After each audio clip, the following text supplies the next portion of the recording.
Welcome to the DX Today podcast, your daily deep dive into the AI ecosystem. I'm Chris, and joining me as always is Laura. I am genuinely thrilled we are tackling this one today, Chris, because China has just done something that no major government anywhere in the world has attempted before. And I honestly think the ripple effects are going to reshape how every country thinks about this technology. Okay, you have my complete attention now because that is an enormous claim to open the show with. Walk me through exactly what happened, who was affected, and why suddenly everyone across the entire AI industry is paying such close attention to it. So on July 15th, 2026, a sweeping new Chinese regulation officially takes effect. And it is forcing giants like ByteDance and Alibaba to shut down the personalized AI companion agents that many millions of ordinary people had quietly grown deeply attached to. When you say companion agents, I really want to make sure our listeners are picturing the right thing here, because that phrase could cover an awful lot of ground, from harmless novelty chatbots all the way to something far more intimate and psychologically significant. That is a fair concern, and the distinction turns out to be the whole story. We are talking about AI characters that simulate a human personality, remember all your past conversations, and provide ongoing emotional companionship, almost like a digital friend, confidant, or even a romantic partner. And to be clear, these are not fringe novelty apps used by just a handful of curious early adopters, right? My understanding is that the sheer scale of adoption here is genuinely staggering once you actually look at the underlying user numbers involved. Staggering is exactly the right word for it. Doubao, which is ByteDance's flagship AI assistant, reportedly has something on the order of 345 million users, and a very large share of them had built custom companion agents that they genuinely and sincerely cared about. So let me make sure I understand the regulation itself, because the official name matters, and the list of agencies behind it tells you a great deal about how seriously Beijing is treating this. What is this rule actually called, and who exactly wrote it? It is formally called the Interim Measures for the Administration of AI Anthropomorphic Interactive Services, and it was issued back in April of 2026 by the Cyberspace Administration of China, working together with 4 other genuinely powerful government agencies. 4 separate agencies represents a serious amount of institutional muscle for a single regulation. And to me, that signals this was never some minor bureaucratic footnote, but rather a deliberate, coordinated, top-down priority coming straight from the highest levels of the Chinese state. You are reading it exactly right, and the agencies that signed on include the National Economic Planning Commission, the Industry and Technology Ministry, the Public Security Ministry, and the Market Regulator, which means everyone from consumer protection to national security concerns had a genuine seat at that table. Now here's the part that I find absolutely fascinating, because they did not simply ban all AI agents across the board, did they? It sounds like there's a very deliberate and carefully drawn line between 2 completely different categories of software. That line is truly the beating heart of this entire story. The rules deliberately separate the agent that does your work from the agent that keeps you company, and critically, Beijing has only moved against that second, more emotionally entangled category of product.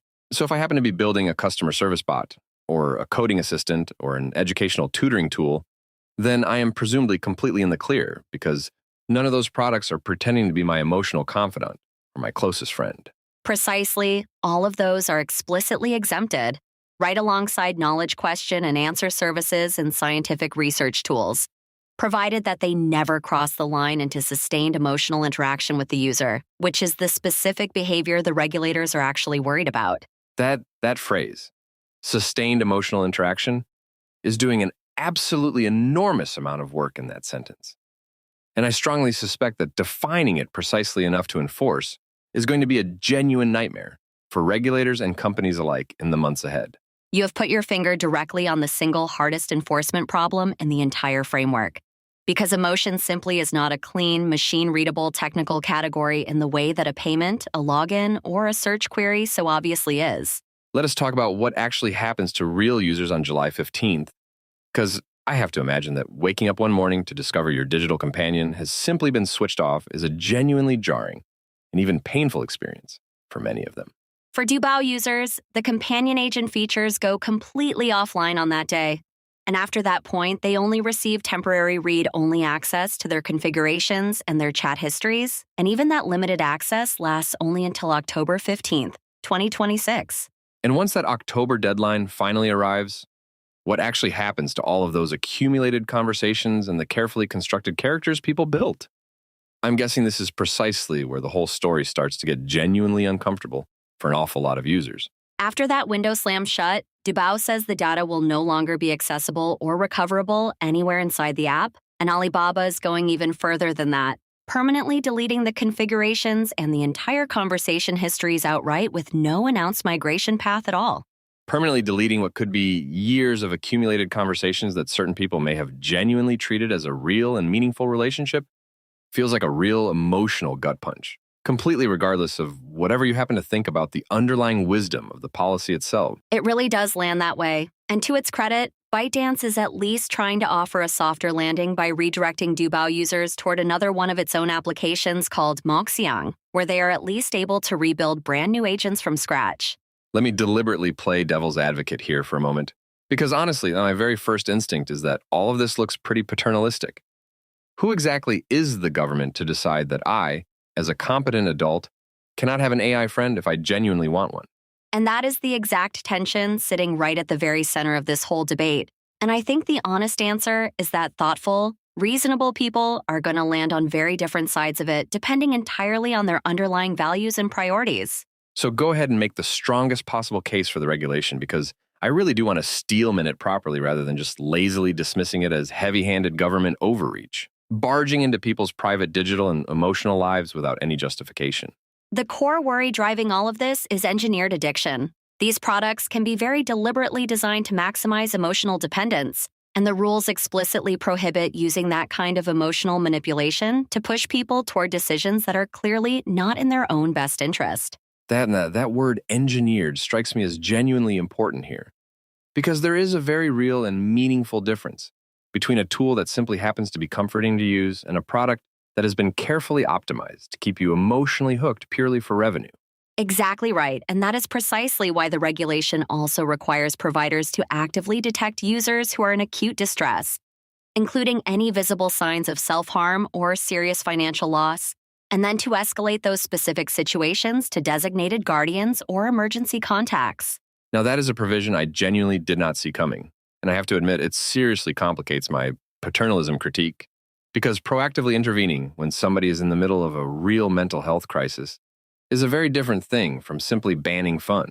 It absolutely does complicate the picture, and the provisions around minors push the whole thing even further, because companion and family-style relationships are barred entirely for anyone under 18, with explicit guardian consent required before serving any users who are under 14. The protection of minors angle is honestly where I suspect even committed skeptics of government regulation are going to find themselves quietly nodding along, because the idea of young children forming deep, dependent emotional bonds with a chatbot is genuinely and deeply unsettling to me. And the rules get remarkably specific about exactly that, mandating dedicated minor modes that come with strict usage time limits, regular reminders nudging kids to return to real-world interaction, and significantly enhanced parental controls baked directly into the design of the products themselves. There's even one particular detail about continuous usage that really struck me, because it seems to treat these companion apps almost the exact same way you might treat a casino or a slot machine that is fundamentally designed to never, ever want you to leave. You are talking about the 2-hour rule, and yes, once somebody has continuously used one of these services for more than 2 straight hours, the provider is now legally required to pop up a reminder that actively nudges them to pause and take a real break. Let us zoom all the way out and compare this to how the West has been handling the very same underlying technology. Because I genuinely think the contrast reveals 2 profoundly different philosophies about what the state's proper role should be in our increasingly digital lives. In both the United States and Europe, the dominant regulatory instinct has mostly been to focus on transparency and disclosure, making sure that you clearly know you are talking to a bot rather than banning emotional companionship outright the way that Beijing has just so decisively done. So China is essentially making a substantive moral judgment that certain specific kinds of AI relationships are simply harmful and should not exist, whereas Western regulators are mostly just trying to ensure informed consent and then largely letting individual adults make their own personal choices. That is a genuinely sharp way to frame the difference, and it fits neatly into a much broader pattern where China has repeatedly been willing to move first and move hard on social technologies, Everything from strict gaming time limits to short video restrictions aimed squarely at kids. The gaming comparison is honestly really instructive, because Beijing famously capped exactly how many hours minors were even allowed to play online games. And this new move feels like that very same regulatory muscle now being pointed squarely at a far more intimate kind of product. And that intimacy is precisely why this whole thing matters so enormously. Because a video game is ultimately just entertainment, but an AI companion is deliberately positioning itself as an actual relationship, which reaches into something far deeper and far more vulnerable in human psychology. That raises the really big philosophical question that I have honestly been circling around this entire conversation. Should companies even be building AI that so deliberately simulates love, friendship, and genuine emotional intimacy in the very first place? Or is that a line we should not cross? I genuinely go back and forth on that one because for isolated or deeply lonely people, these companions really can provide real and meaningful comfort, yet the very same design that comforts them so effectively can also quietly exploit them whenever the underlying commercial incentives happen to be wrong. And that fundamental tension between comfort on one hand and exploitation on the other is absolutely not going away anytime soon. Because the underlying loneliness that drives so much demand for these products is a genuine and rapidly growing social problem across basically every developed economy on Earth. Which is exactly why I honestly do not think simply shutting down the apps actually solves the deeper underlying issue at all, since that pent-up demand does not just conveniently disappear overnight merely because Doubao and Qwen decided to switch off their companion features. That is a crucial and often overlooked point, because regulation can absolutely change what companies are legally allowed to sell, but it cannot nearly so easily change the deep human need that made these particular products so wildly popular with so many people in the first place. Exactly. And there is a very real risk that aggressively pushing companion AI out of the large, visible, and accountable companies simply drives all of those users towards smaller, offshore, or even underground apps that face absolutely no oversight and no meaningful safety requirements whatsoever. So the thorny enforcement question comes roaring right back. Because if all of that demand simply migrates over to platforms that Beijing cannot easily monitor or control, then the regulation might end up protecting people neatly on paper while leaving them considerably more exposed in actual practice. And that is genuinely the central paradox sitting at the heart of almost all technology regulation everywhere. And it is precisely why I think the coming year is going to be a genuine natural experiment in whether this particular aggressive approach actually works the way that Beijing clearly hopes. Before we start to wrap up, I really want to ask you the forward-looking question, because you and I both know for a fact that other governments around the world are watching this entire situation extremely closely. Do you genuinely expect to see copycat rules elsewhere soon? Honestly, I would be genuinely surprised if we did not, because Beijing has now effectively handed the rest of the world a remarkably detailed template. And regulators across Europe and even in several individual American states have already been loudly raising alarms about companion AI and minors.